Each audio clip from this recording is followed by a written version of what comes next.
You're listening to This Week in America with Rick Bratton. Welcome back, everybody. This Week in America. Great to have you with us on the program today. Our guest on today's This Week in America, John Sinisi, is a lifelong believer in the power of fantasy as a way to explore the challenges of being human and humane in a difficult world. He was born and raised in Altoona, Pennsylvania, a graduate of Notre Dame and the University of Massachusetts at Amherst. In 2013, he retired from teaching economics and business courses at Penn State Schuylkill. And since his retirement from teaching, well, he's been busy as an author. He's published 3 books: Too Many Motives for Murder, that's a mystery novel; The Fantasy, The Sorceress, and Ariadne's War. Author John Sinisi joining us on This Week in America. John, welcome to the program. It's great to have you with us. Thank you. It's nice to be here. You have some retirement. You've really been busy with your imagination and sitting at a computer and writing these books. What kind of fun has this been for you? Because you finally got the time where you can follow through with these stories. It's been great because I finally do have it. I've always wanted to be a writer, but during my career, I never had enough time to work on it. And I think I would have gone crazy with boredom if I hadn't had something creative to do with writing the books. And these stories are excellent. The one we're talking about in particular is the Sorceress. Give us a little background on this, because this really is an interesting tale, goes in many different directions. Give us a little bit of background on where this starts. Oh, okay. You mean what actually occurs in the book, or the reason why I wrote the book? Well, let's start with what's in the book. Okay.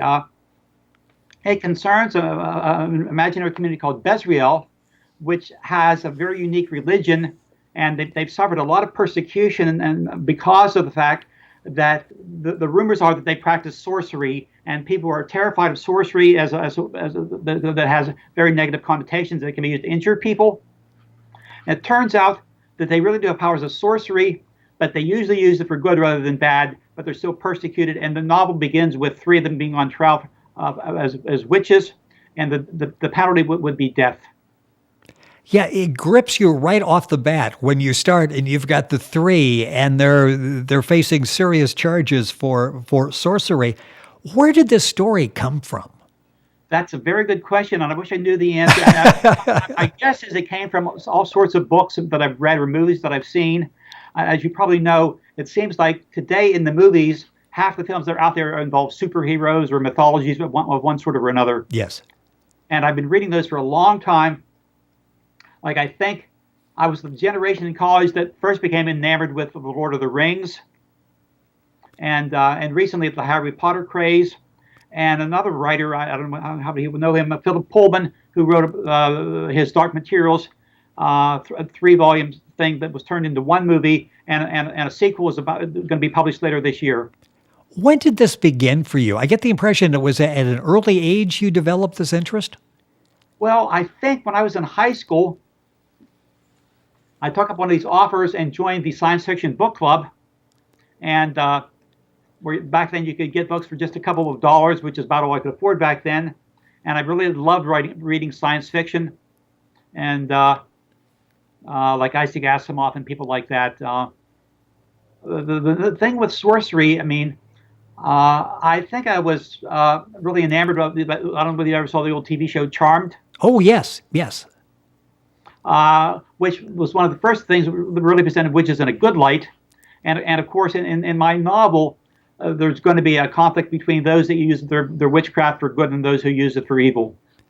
You know, that's interesting, because as you read, there are, besides the entertainment factor, there are the messages, and I don't know if you intentionally want people to have a takeaway other than the entertainment part of it, but the message is that, okay, here's something that's good, and here's something that's also can be used for negative purposes as well.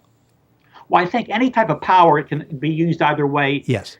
And witchcraft, if it existed, would be a type of power. And I think historically, most people feared it because it was a type of power that they did not understand. And so to say that somebody was a witch historically was to accuse them of a crime rather than praise them for their powers. Well, you talk about the transition from being an avid reader of fantasy, of science fiction, the books that you had talked about, to deciding that, I've got stories that I would like to tell as well, and formulating those stories, because this story, The Sorceress, is really well written. Talk about that transition from being a reader to actually putting it down on paper yourself. Okay, let me go way back to when I was in college at Notre Dame. I took a course in creative writing my sophomore year, and I put so much effort into the short stories that I wrote, only to get such paltry feedback. I just thought I really don't have the talent. I always wanted to be a writer, but I didn't think I had the talent. But I kept reading more and more. And I think, when I first tried to write at Notre Dame, I was like 19 years old, and I don't think very many people at 19 really have much to say. Oh, yes. And so I think waiting another 50 years was actually a good thing in terms of the quality of my writing. I mean, it's something I always wanted to do. And when I started out, I had no idea whether it was going to work or not. And I decided to create books of what I had been reading recently, which had mainly been either mystery novels or fantasy novels. And I've enjoyed the process so much. And what I really need now are more readers, which is one reason why I'm delighted to be on your program. Well, and we're happy to be able to spread the message, and it has to be really a rewarding feeling when you do get feedback from someone who's read the book and enjoys the story. What's that like? And let's take through the process. When you get a book in your hand for the first time, the first book that John Sinisi has written, you've got it in your hand. I mean, your name is on the cover. You've got this cover that's an excellent cover, and you've got all the What was that like when you held your book? Oh, the first time it was, I think the feeling was I actually did it. I mean, because when you're writing it, you've heard so many stories about people taking 20 years to write a book and we're never getting it published. Yes. And I think that's going to be me. And so when it actually comes out in print, you feel I did it. That first book was so much harder to write than the second one. Well, I can imagine it would be difficult. In fact, it was years getting to the point, obviously, of sitting down and telling the story. Once you get through okay, this is my book, and then you get people that say, whether friends, family, people that you don't know that read the book, that give you feedback, that enjoy this. What's that like, that you've really enlightened their lives by sharing your story with them? It's great, and I would assume that anybody in the arts, whether it's as a writer or an actor or a singer or a dancer, you have that same thrill that I'm actually doing something that other people are enjoying and might even learn something from. On This Week in America, our guest today is John Sinisi. That's Sinisi. The book we're talking about, he's got 3. We're talking about The Sorceress, Book 1, The Prophecy. Books are available at bookventure.com in the bookstore, of course, at Amazon, barnesandnoble.com. You can link on directly to get information by going to our website, thisweekinamerica.us. I get the impression, I said retirement. That's probably not true. You just sort of shifted careers here, didn't you? To me, that is what you need to do. Yeah. The quit your job where you've earned a living for so many years and then do nothing. Unless you have, you need interest once you retire. Yeah, and this is an interest that goes back years. I get the feeling, we started by talking about this. This is the time of your life. I really love your enthusiasm and your passion for what you're doing. Well, if you were to visit my apartment, every room there are bookshelves everywhere. And you're using all of the knowledge that you've accumulated reading those over the years into your career now. Let's go back to the story a little bit. I want to talk about some of the main characters in there. You gave us the overview. Lord Soren is prominent. Ruthless Lord Soren is prominent. Exactly who is that character? Well, basically, it takes place in what you'd say a early modern, late feudal society that has been it was a kingdom a long time ago, but it's been fragmented into dozens of mini-states, independent provinces. They still call themselves a kingdom, but there's no central authority. And Lord Soren is one of dozens of these feudal lords throughout the kingdom. But his ambition is to reunite the country with him as king. And the only way he can do that is he uses both war and diplomacy. I mean, he's not a bad person, but he's a ruthless person who will do anything to achieve his goal of reuniting the country. Yeah, we get the politics as we're reading the book, The Sorceress, and what is going on, the lay of the land politically at the time. And William is an interesting character as well. Talk about him for a second. What character did you mention? William. Oh yeah, William. Okay, both the lead character, the Sorceress, and William, they are from a group called the Bezrielites, Bezriel, and they're both sorcerers. Now, William is much older and much more powerful, and his goal is to understand, to use his sorcery, not only to understand nature and human beings, but to control them. And he wants to keep making his sorcery deeper and deeper, but he needs resources. And eventually, the only way he can get these resources that he needs is by selling his services to Lord Soren in his campaign to reunite the kingdom. So it's a marriage of convenience. Soren needs William to help him become king, and William needs Soren to finance his research. You've got a diversity of characters, a diversity of motives that are at play in the Sorceress Book 1, The Prophecy. How elaborate was that to sit and did you plot the story ahead of time? You talk to some authors that have everything in an outline and others that sort of like let it flow as they're writing the story. Well, sort of both. I thought I had it all plotted out in advance, but I quickly discovered that once I had laid the foundation, with who the characters were, then they dictated what was going to happen. I would write something and they would say, no, that's not what I would say. That's not what I would do. And so once the characters have their own real character and logic, you have to follow that. So it came out very different than I envisioned it initially. I did have an original idea, but I diverged from it dramatically as the story unfolded. That's interesting because what you're saying is, as you're writing the story, for example, Lord Soren, that's just not somebody in your mind and on paper. There is a Lord Soren, right? I mean, these people are sort of like living objects that are guiding your story. That's correct. They do begin to come alive in your mind, and hopefully they'll also do that for the reader. And they certainly will. The book is The Sorceress, Book 1, The Prophecy. The other book is Ariadne's War. Talk about her character and the book. Okay. Ariadne's War is the sequel to The Sorceress, and now she's very different. Her mother was a healer. I mean, she was a traditional healer using herbs and other therapies, and then she would use her sorcery to make them more effective. And she's very much a pacifist who just thinks you accept the world the way it is and you try to do good to the people that you know. And Ariadne wants to follow in her mother's footsteps. Unfortunately for Ariadne, she discovers as a teenager that her powers are not the healing powers of her mother, but the destructive powers of a warrior. I mean, for example, she can cause explosions at a distance. She can hurl objects through the air. And she has these powers. She doesn't want them, but she has them. And then because of these powers, everybody wants her to take part in the civil war that's going on. And for a pacifist to have military abilities is not something that she enjoys one bit. Yeah, there's that confliction there that we follow in the books. When you're working on something, and a few minutes left and we'll talk about the novel, the mystery. As you're doing this, is there research? Is there background that you do? Is it from just your reading where you have this knowledge? There's not too much research, although every now and then, I would do a little bit of research. I mean, since it's a fictional world, there's not a whole lot of historical research you can do. It's basically John's world. Whatever you want, you've created that. Yes, and I would say that is indeed the case.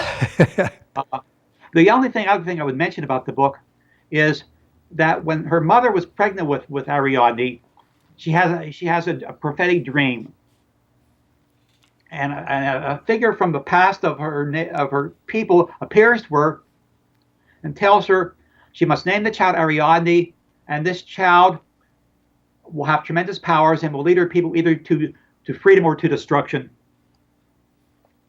She doesn't tell her daughter of this prophecy until her powers emerge. When Ariadne hears of the prophecy, she is terrified. She thinks there's no way I can save my people, so therefore, if the prophecy is true, it must mean I'm going to be the source of my people's destruction. I mentioned in the beginning, you discovered believe in the power of fantasy as a way to explore the challenges of not only being human, but humane in can be a very difficult world. Talk a little bit about that and the role of fantasy, the role of the arts in general in helping us get through difficult times and give us a little bit of mental diversion from time to time. Well, okay, I think, I think the books that inspire us, at least that inspire me, are those in which ordinary people find the energy and the courage to do deeds that are beyond the ordinary, that they can help other people. Whether it's like in my book, she has a destiny to help her, save her people, but it just could be something as simple as having the energy to help someone that needs the help on an everyday basis. And I don't. There's just and the arts, whether it be a movie or a novel or a play, can take you into a world that's not your own, where people face these crises and find a way to succeed through them. I mean, I've always been tremendously inspired by great works of literature, beginning, like, let's say, with Homer's Odyssey down to Harry Potter. And boy, now is the time for escapism sometimes, just to get out of 2017 and to go somewhere else. And you've created a world that I like to visit. It's the Sorceress, Book 1, The Prophecy by John Sinisi. Spelled, by the way, Sinisi, as you're looking for it. You'll find it under The Sorceress. The book's available at Amazon, at Book Venture, Barnes & Noble. You can link on directly by going to our website, thisweekinamerica.us. A couple minutes left. I want to talk about a drastic departure, Too Many Motives for Murder, and I'm reading a review of that, and they really like that. They like the sleuths that you've got in there that are working together, and they hope this is just the beginning. Talk about doing a mystery like this. It's different than the other two. Where did this come from? Well, basically, I've been fascinated with mysteries all my life. I have a fantastic collection of them. Like, for example, I love all the Rex Nero Wolf novels and many, many others. And I just wanted to give it a try. And the murder takes place very early in the book, and a man is murdered inside a Catholic church. And because the murder takes place in church, the entire town is outraged. Of such a sacrilegious thing to do. But then it turns out the man who was murdered, although he went to church every day, was not a very nice man. And he had many, many enemies because he constantly kept telling other people about their own faults and their own sins. And he was one of these holier-than-thou people. And so virtually everybody that knew him becomes a suspect. Yeah, and it's interesting, all of the people, the different motives that are possible in terms of this. And it's you do a very nice job in that book in laying things out methodically as this is going. So as a reader, sometimes you get lost because they jump all over the place and nothing makes a whole lot of sense, and it's totally suspending any type of reality. I can follow where you're going. How much fun was that in writing, and the difficulty of writing out something that, okay, these are not just idle thoughts. I'm going to connect all of these so they make some sense for the reader. Exactly. And I don't know how true this would be of other mystery writers. To tell you the truth, I was only halfway through the novel when I myself figured out who committed the murder. That's fascinating. So again, it's one of those where the people don't understand that, I guess, that aren't authors, but you don't sit down and it's like, okay, I'm going to go from point A to B to C to whatever. You sort of let the book dictate where you go. You're along for the ride. You're enjoying it as much as we are. Exactly. That's how it worked for me. I'm sure there are many authors that do it the other way around, but that's how it worked for me, all three books that I've written. The only difference is you get to read it before we do, as being sort of the author of the book. John, I get to read the 100 different drafts that went into the final version. Well, yeah, and let's close with that. How many drafts does it take, rewrites, before you really feel like, okay, this is good, I got to move on now? Well, I mean, I think as you're writing the book, after you've written chapter 1, when that seems okay to you, then you write chapter 2 and so on. But until the book is finished, you keep going back and revising the early chapters also. So you never just sort of leave it go. It's like, okay, I'm going to sort of move on. I always kept going back. You try to move on, but you have to keep going back, especially in a mystery novel. You have to make sure that the clues are consistent, that the end corresponds to the beginning. Yes, and you do that so well. This has been fun. Our guest on the program, John Sinisi, Sinisi, talking about his books, The Sorceress, Book 1, The Prophecy, the book we spent most of the time talking about. The other book in that series, Ariadne's War, and the murder mystery novel, Too Many Motives for Murder. All of those are available at Amazon, at bookventure.com. All you've got to do is link onto our website as well, and go directly to information on John's book. So what are you working on now? It's going to be another mystery involving the same detectives as in the Too Many Motives for Murder. Very good. Going back to that, and I've gotten it started, but hopefully I'll get it finished by the end of the year. What's it like when you feel like, okay, I've got these two characters and they seem to be resonating with they get along well in terms of the context of the book, but people really enjoy this. It's sort of like hitting gold, isn't it, when you've got something that clicks like that? And especially in the mysteries, because if you think about it, virtually every major mystery writer has a continuing detective and characters that could go from novel to novel. And you have that, boy, this has been fun. John Sinisi, our guest on the program. You can get all of his books, Amazon, Barnes & Noble, Book Venture, wherever. You can link onto our website and go directly to the books. That's JOHNSINISI. John, this has been fun. Congratulations on all the success in your new career. I'm not going to say retirement, your new career. Good luck with all the projects. We'd love to have you back to talk about the most current book. Thank you for being with us. Well, thank you, Rick, for having me. I really enjoyed it, and I hope to be able with you again sometime. Look forward to that. The Sorceress, Book 1, The Prophecy. John Sinisi, our guest on This Week in America. Information, of course, available at our website, thisweekinamerica.us. And we're back after these messages.